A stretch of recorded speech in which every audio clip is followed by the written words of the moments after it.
Today's hearing is titled DHS in Today's Dangerous World, Examining the Department's Budget and Readiness to Counter Homeland Threats, invites us to take a broad look at the threats that we face in the United States and how the Department is prepared to handle them.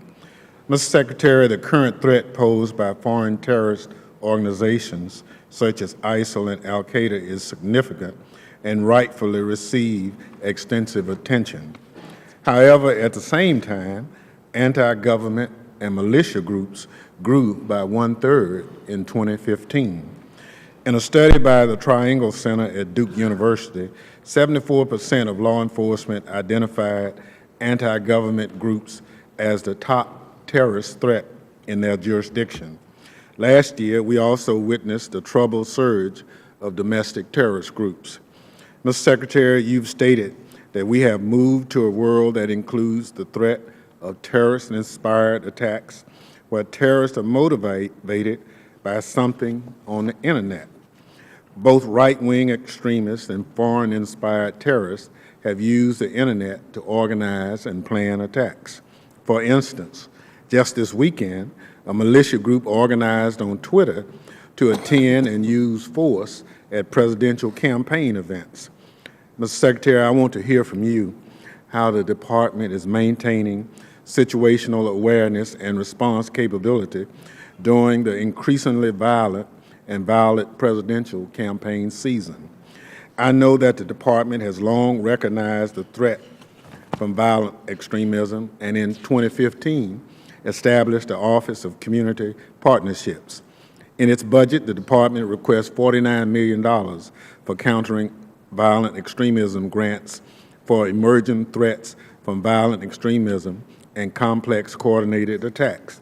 To date, the Department has provided Congress with little information on how these grants will be distributed.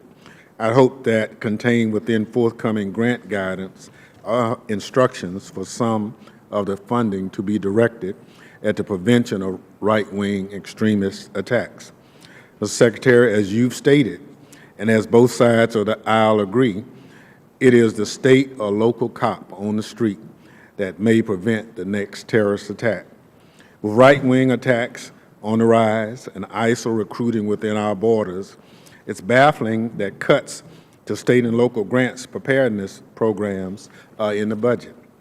As the chairman said, nearly $500 million are slated to be cut under your budget request. I do not believe the Department's budget should be focused on being balanced on the backs of first responders. I want to hear from you, Mr. Secretary, how you expect the proposed cuts to affect the ability of state and local response capabilities. Another concern is the staffing level at our nation's airports. The Federal Aviation Administration is projecting passenger growth at a rate of 2% a year, making this summer one of the busiest in recent years.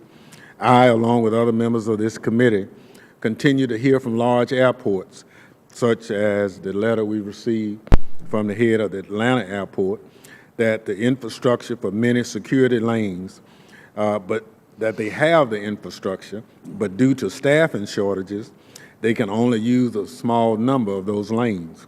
Given the forecast of increased passenger volume, along with underutilized checkpoints, I'm concerned that congested screening lines will create another vulnerability.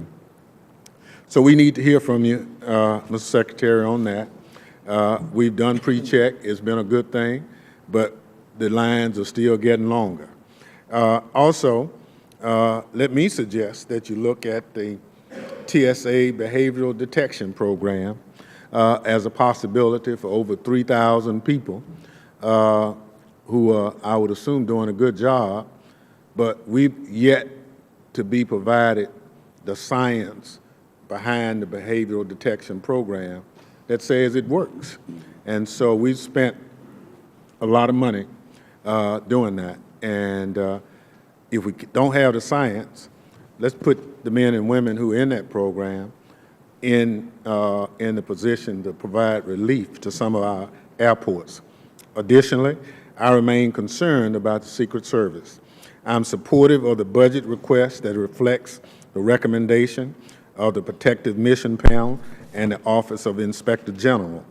However, I cannot stress enough that the Secret Service cannot enter a new chapter with an ugly cloud of a decades-long racial discrimination suit hanging over its head.